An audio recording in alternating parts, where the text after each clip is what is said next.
Welcome back, class, to another video. This side at the rate Amazing Math. Okay. आज मैं जो question discuss करूंगा ये बहुत ही प्यारा क्वेश्चन है जो आईआईटी जेईई में 2010 में क्वेश्चन पूछा गया था, है ना। बहुत ही प्यारा क्वेश्चन है और ये क्वेश्चन है मैट्रिसेस से। एंड अगर आप देखोगे, अगर इसको ढंग से सॉल्व किया जाए तो डेफिनेटली टफ क्वेश्चन में से एक है। अगर आप इसे ऑब्जेक्टिव के पॉइंट से क्रैक करना चाहते हो just to fit some options, तो वो भी किया जा सकता है। बट आज इस क्वेश्चन को थोड़ा डिटेल में डिस्कस करूंगा, इसके प्रॉपर इसको डिस्कस करेंगे ताकि आपको आइडिया लग सके कि इस क्वेश्चन को करना कैसे था। और जब से आईआईटी में ये क्वेश्चन आया है, नंबर ऑफ, अगर आप देख पा रहे हो, number of symmetric matrices, skew symmetric matrices, JEE mains ने भी काफी हद तक ऐसी प्रॉब्लम्स को मतलब बनाना स्टार्ट कर दिया है, जिसमें वो पूछते हैं कि नंबर ऑफ 2x2 मैट्रिसेस बताओ, 3x3 मैट्रिसेस बताओ, सिमेट्रिक होनी चाहिए, स्क्यू सिमेट्रिक होनी चाहिए, या कुछ बोल देंगे कि जो एंट्रीज है वो इन्हीं में से होना चाहिए, ऐसा कुछ वो लिख देते हैं, है ना। तो let's discuss this problem and do tell me आप लोग इसे कैसे अप्रोच कर रहे थे in the comment section. And of course do not forget to like. देखो, पहले मैं तुम्हें क्वेश्चन समझाता हूँ, क्वेश्चन क्या क्या रहा है। क्वेश्चन ये कह रहा है कि पी एक ऑड प्राइम नंबर है। ऑड प्राइम नंबर है मतलब क्या हो गया, जैसे टू एक प्राइम नंबर होता है ना, पी टू के बराबर नहीं है। तो पी एक odd prime number, so p can be 3 4, no not 4, odd prime number है 3 5 7 9, है ना, not 9 11 13 and so and so forth. P can take any value. और उन्होंने क्या डिफाइन करा है, उस एग्जाम में डिफाइन करा टीपी, है ना। टीपी उसने क्या बोला है कि ए एक मैट्रिसेस है ए बी सी डी। टीपी उसने बोला है कि ऐसी जितनी भी मैट्रिसेस हैं ए बी सी ए, है ना, ऐसी जितनी मैट्रिसेस हैं, कंडीशन क्या है कि जो ए बी और सी है ना, वो वैल्यूज कहाँ से लेंगे, 0 1 2 p-1 से वैल्यूज लेंगे। ये आपको कंडीशन दे रखी है उसने ना। सो जैसे फॉर एग्जांपल, अगर मैंने आपसे कहा T7 बताओ, तो T7 का मतलब क्या हो जाता है, मैट्रिक्स ए ही बनेगी, ए बी सी ए, मगर रेस्ट्रिक्शन क्या है कि ए बी सी क्या वैल्यू लेंगे, A B C can take 0 1 2 से डॉट डॉट डॉट 6 तक। अगर मैंने आपसे कहा T13 बताओ ना, तो T13 क्या है, ए मैट्रिक्स ए है, ए बी सी ए, मगर ए बी सी कहाँ से कहाँ जाएंगे, ए बी सी जाएंगे 0 1 2 से लेकर 13 तक, है ना। ये आपको बोला गया है। यहाँ पे पी का वैल्यू 7 था, यहाँ पे पी का वैल्यू 13 है, नॉट 13, 12 तक जाएंगे ना, p-1 तक। एंड फिर उसने कुछ आंसर्स पूछे, क्वेश्चन फ्रेम किया, लेकिन खास बात क्या है, उसने जो क्वेश्चन पूछे ना वो इन टर्म्स ऑफ पी पूछा है ना। तो मैं फॉर बेटर अंडरस्टैंडिंग मैं पी को 13 मान के सॉल्व करूंगा, फिर मैं जहां जहां 13 आएगा I will try to replace it as p. 13 से क्या आप थोड़ा ढंग से समझ पाओगे उसको, है ना, फॉर बेटर अंडरस्टैंडिंग। देखो, जैसे पहला उसने क्या बोला है, we'll take this an example. We'll start with T13. Okay, I can start with higher numbers also, but T13 से काम चलाते हैं। Number of matrices A such that A या तो सिमेट्रिक है, स्क्यू सिमेट्रिक है, और बोथ, है ना। मतलब आपको क्या चाहिए, A सिमेट्रिक हो या स्क्यू सिमेट्रिक हो, दोनों हो, चल जाएगा, है ना, कोई टेंशन नहीं है। And determinant of A is divisible by P।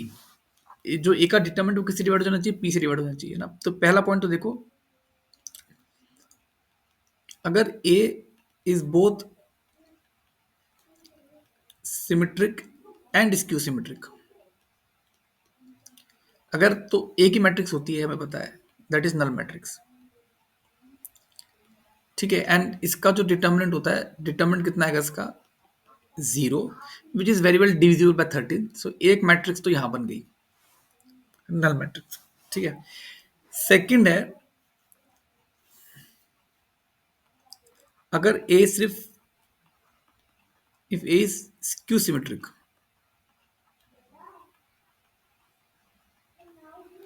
Only, अगर ए सिर्फ स्क्यू सिमेट्रिक है, तो ए का स्ट्रक्चर कैसा होगा, it has to be like this, A, है ना।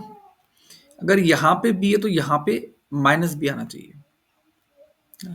तो इसका मतलब ये हो गया कि अच्छा, स्क्यू सिमेट्रिक है, स्क्यू सिमेट्रिक पता ही होगा, जो डायगोनल एंट्रीज होती है स्क्यू सिमेट्रिक में 0 होती हैं, तो ये तो कंपलसरी 0 हो जाएगा, ये सर नो।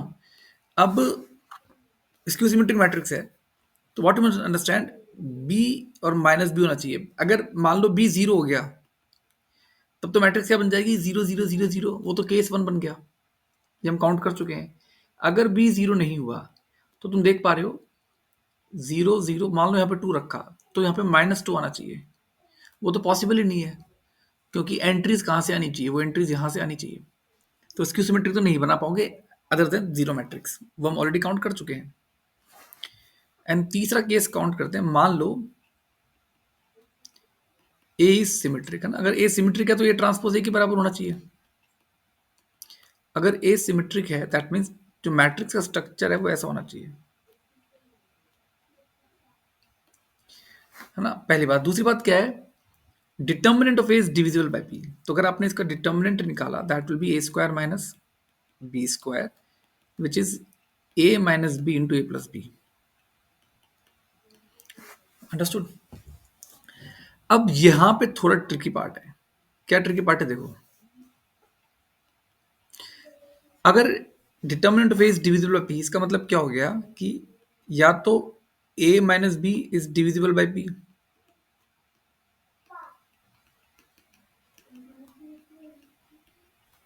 या A plus B is divisible by p.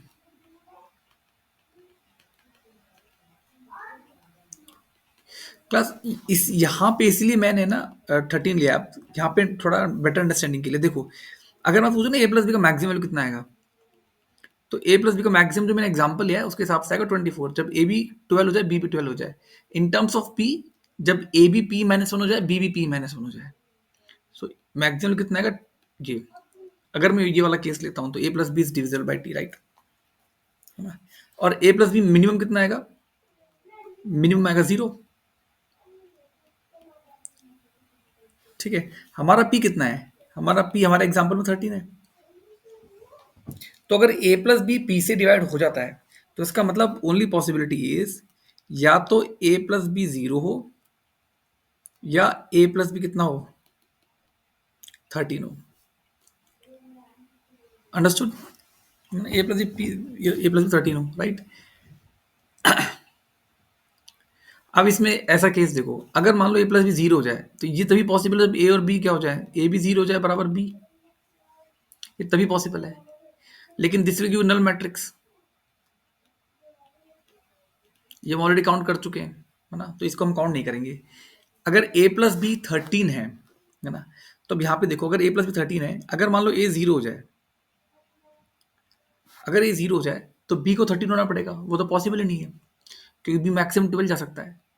तो बी अगर 1 है तो दिस हैज टू बी 12, अगर ये 2 है तो दिस हैज टू बी 11, और अगर ये 12 है तो this has to be 1। So how many matrices are there, 12 possibilities are there. So in terms of p, p minus 1 possibilities, right? फिर अगली पॉसिबिलिटी क्या है, एक ही है कि a minus B is divisible by p. अगर a minus B is divisible by p है, अगर आप ध्यान से देखोगे ना, तो a माइनस बी की जो मैक्सिमम वैल्यू है 12 जा सकती है, और मिनिमम वैल्यू जा सकती है आपकी -12, है ना। और p कितना है हमारे केस में 13 है। तो अगर a minus B is divisible by 12, then it is only possible when a minus B is zero, that is a becomes b। ठीक है,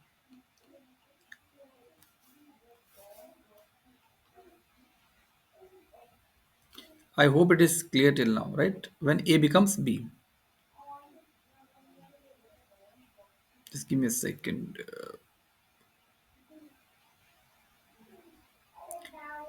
If A is 0, B is 0, that is fine. If A plus B is 13, if A is 1, B is 12, if this is B minus 1, right? If A equals B, right? अगर A B के बराबर है ना, तो आपको matrix ये बनानी है,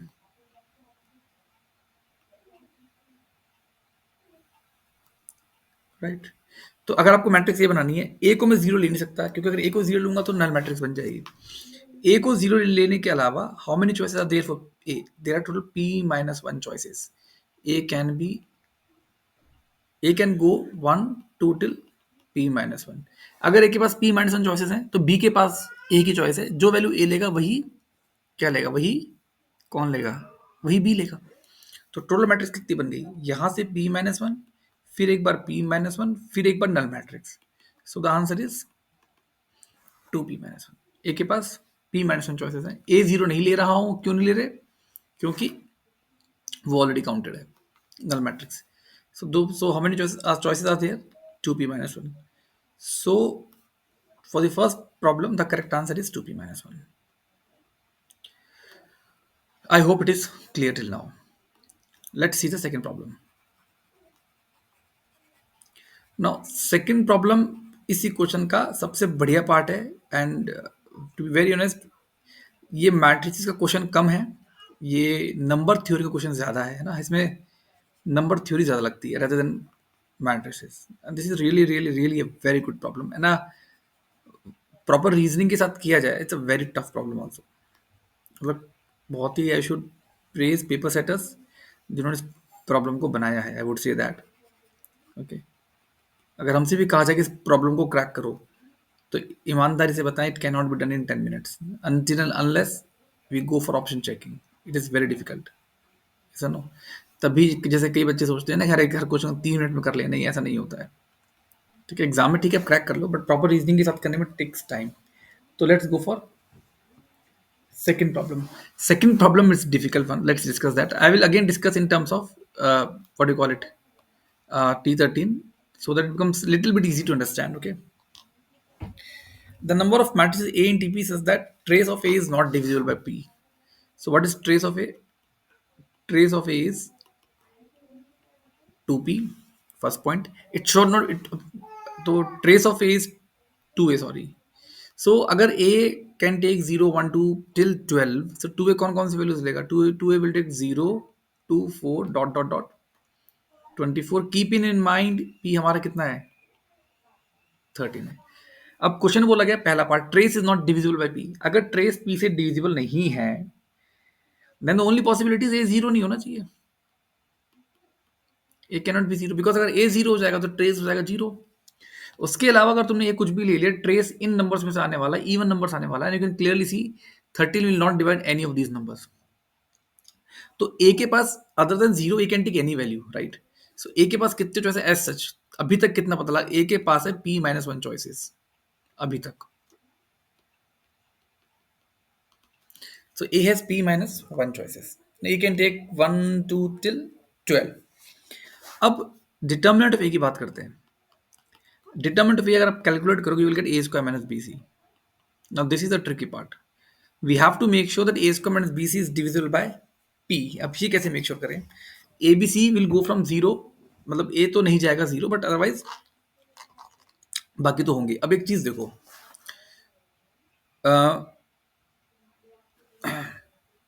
पहला पॉइंट देखो, अगर आपने ना, let's start one by, suppose अगर आपने ए स्क्वायर कैलकुलेट करा, सो अगर आपने ए स्क्वायर कैलकुलेट करा ना, तो जस्ट इमेजिन जीरो स्क्वायर आएगा, वन का स्क्वायर आएगा। अच्छा, ए तो वन नहीं हो सकता, ए तो जीरो नहीं हो सकता, उसको हटा देते हैं।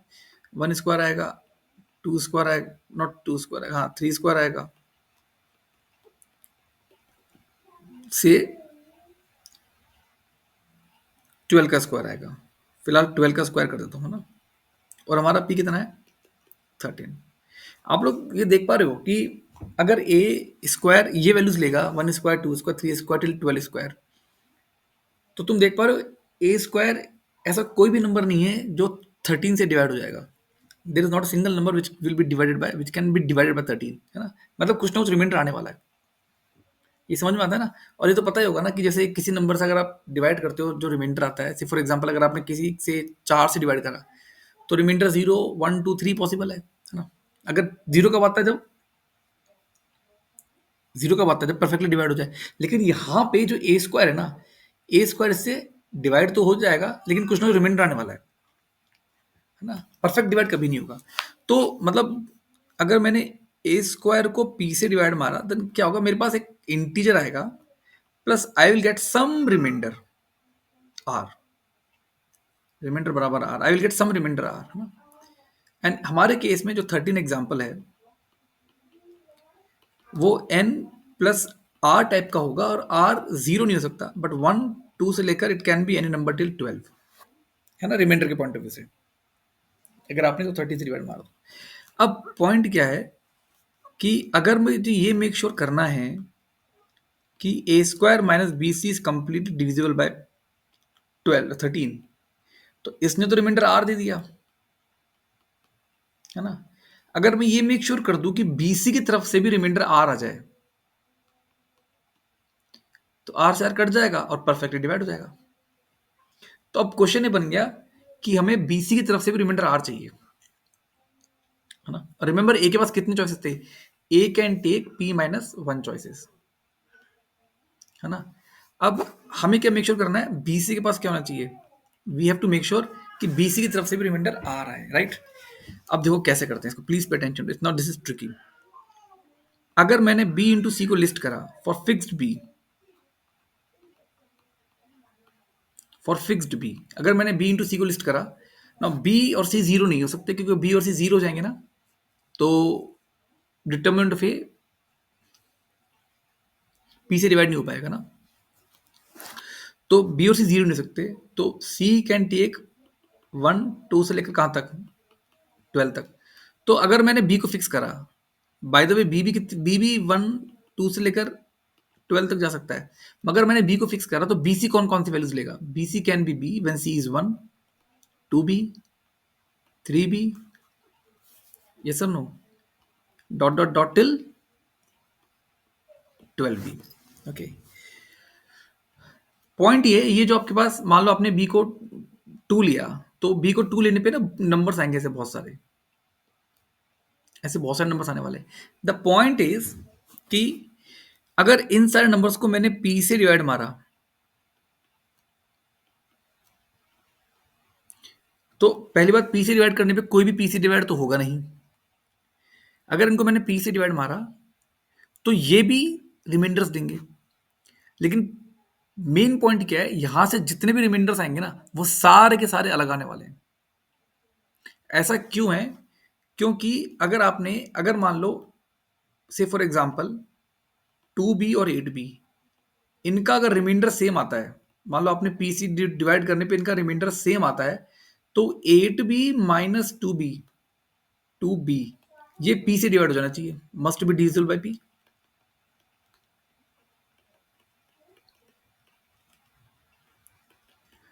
लेकिन that is 6b must be divisible by P, लेकिन ये पॉसिबल ही नहीं है, क्योंकि पी तो 13 है, तो ना तो बी 13 से डिवाइड होगा, ना 6 13 से डिवाइड होगा। इसका मतलब ये होगा, अगर मैंने बी को फिक्स करा, तो यहां से ना जितने भी 12 रिमाइंडर आएंगे, वो सारे के सारे क्या होंगे, वो सारे के सारे अलग होंगे ना, कोई भी अलग नहीं होने, कोई भी वो नहीं होने वाला। अब क्वेश्चन खत्म हो गया। अब क्यों खत्म हो गया, देखो कैसे। अब इसलिए क्वेश्चन खत्म हो गया कि मुझे मेक श्योर करना था A square minus B C is divisible by P, है ना। ए स्क्वायर जो नंबर होगा एन प्लस आर होगा, एक रिमाइंडर आने वाला है। मेरा मेन क्या है, मेरा मेन डाउट ये है कि मैं यहाँ पे जो भी लिखूं, वो रिमाइंडर आर देना चाहिए। That is only point, right. अब खत्म कैसे हो गया, मान लो यहां से कुछ तो भी रिमाइंडर आया, है ना, और तुमने बी के पास कितने चॉइस हैं, बी के पास p - 1 चॉइसेस हैं, है ना। बी के पास p - 1 चॉइसेस हैं, तो बी अगर कोई वैल्यू लेगा, ध्यान रखना यहां से जितने भी रिमाइंडर आएंगे, सारे के सारे क्या है, अलग है। तो अगर मान लो कोई रिमाइंडर आर आया, तो इसमें वो रिमाइंडर आर एक बार आएगा, है ना, क्योंकि सारे के सारे रिमाइंडर क्या अलग है। तो बी के पास p - 1 चॉइसेस हैं, अगर बी के पास p - 1 चॉइसेस हैं, तो सी के पास सिर्फ एक ही चॉइस है। कौन सी चॉइस है, वो सी इस तरह फिक्स्ड हो कि रिमाइंडर कितना आ जाए, आर आ जाए। तो इसका मतलब ये हो गया, ए के पास थे p - 1 चॉइस, बी के पास क्या है, p - 1 choice, and C has only one choice. कब, सच दैट, कैसा होना चाहिए कि ए स्क्वायर से जो रिमाइंडर आ रहा है और बी इंटू सी से जो रिमाइंडर आ रहा है, वो रिमाइंडर कट जाए, ताकि वो पी से डिवाइड हो जाए। हेंस टोटल मैट्रिक्स कितनी बन जाएंगी, p - 1 का स्क्वायर। आई होप समझ में आ गया होगा। अगर नहीं आया, आई विल एडवाइज कि बस दोबारा देखें और दोबारा समझने की कोशिश करें। So it is done. So the answer is p minus 1 whole square. Now let's discuss the next part. The number of matrices A such that it is divisible by, that is not divisible by P. ठीक है, अब आपको क्या करना है कि determinant D P से divide नहीं होना चाहिए, राइट। पहली बात, ए के पास है पी चॉइस, बी के पास है पी चॉइस, सी के पास है पी चॉइस। तो अगर टोटल मैट्रिसेस बनाई जाए तो टोटल मैट्रिक्स बन सकती है पी क्यूब। क्वेश्चन में ये बोला गया है कि आपको वो पता करना है कि determinant is not divisible, determinant P से डिवाइड नहीं होना चाहिए। तो नेचुरली अगर वो पी से डिवाइड की बात कर रहा है, नहीं होना चाहिए, तो सिग्नल है कॉम्प्लीमेंट्री काउंटिंग करनी पड़ेगी। तो हम क्या करेंगे, पी, हमारा आंसर क्या होगा, P cube minus when determinant divisible by P, हम ये घटा देंगे। अब when determinant divisible by P, दो पार्ट बनेंगे। पहला पार्ट क्या है, trace not divided by P,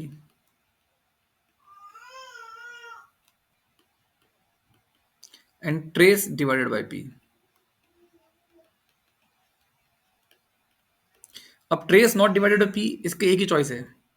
sorry, ये हमारा सेकंड पार्ट था। सो the answer was P minus 1 का होल स्क्वायर। ये सब नो। अब ट्रेस डिवाइडेड बाय पी, अगर ट्रेस कितना आता है, ट्रेस आया था 2a, तो अगर ट्रेस को पी से डिवाइड होना है that means A has to be 0। तो आपका जो मैट्रिक्स बनेगा वो ऐसा बनना चाहिए। मगर मैंने डिटर्मिनेंट कैलकुलेट करा, it is gonna be minus B C, है ना। अगेन, ना तो बी पी से डिवाइड होगा ना सी पी से डिवाइड होगा डायरेक्टली। तो अगर डिटर्मिनेंट पी से डिवाइड है, the only possibility is determinant of A कितना बन जाए, 0, ताकि वो पी से डिवाइड कर जाए। तो क्या होगा, अगर बी 0 हुआ then C has P choices, अगर सी 0 हुआ then B has P choices. So total 2p minus 1। ये माइनस 1 क्यों आया, क्योंकि जब b 0 होगा तो c भी 0 हो गया होगा। जब c 0 हुआ है तो b भी 0 हो गया होगा, तो दो बार काउंट हो गया। तो हमारा आंसर क्या हो गया, हमारा आंसर हो गया p क्यूब में से we will subtract when trace not divided by p and when trace divided by p। I hope it is clear. So pq minus p square plus 1 minus 2p minus 2p plus 1. So कितना answer आ गया, p cube minus p square. So this is the answer, option D. I hope you enjoyed the video. नहीं समझ में आया तो एक बार उसको दोबारा देखने की कोशिश करना, ट्राई टू अंडरस्टैंड। और मैं एडवाइस यही दूंगा, पी को 13 ना लेकर पी को 3 ही लेके देखो ना, just try to take PS3, you will definitely get a much better understanding. Okay, thank you class, thank you for the time.